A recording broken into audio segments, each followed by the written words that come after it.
Drop it.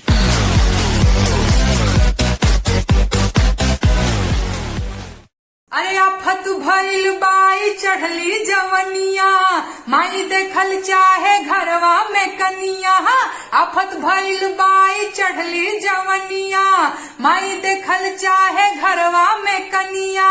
नाती पोता अंगनमा में, ए बेटा कई हला पढ़ाई बियाह करब एही फगुनवा में। बेटा जी कई हला पढ़ाई बियाह करब एही फगुनवा में। काहे कि जुम्मन के लइका आईएएस बनल बा, जादो जी के थानेदार बनल बा। जुम्मन के लइका आईएएस बनल बा, जादो जी के थानेदार बनल बा। तू फंसी गइल आरक्षणवा में, ए बेटा कई हला पढ़ाई बियाह करब एही फगुनवा में। बेटा जी कई हला पढ़ाई बियाह करब एही फगुनवा में। और का करब? महीने महीना तो के पैसा भेजैनी, आई दादा गोईठा में घीऊ सुखैनी।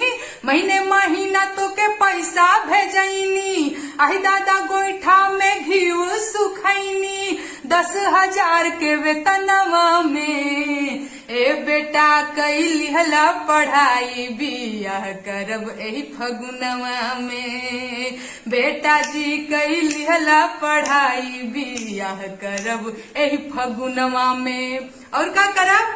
पंडित बोलाई पंडिताई कराइब, एही लगन में तोरे दिन धरवाइब।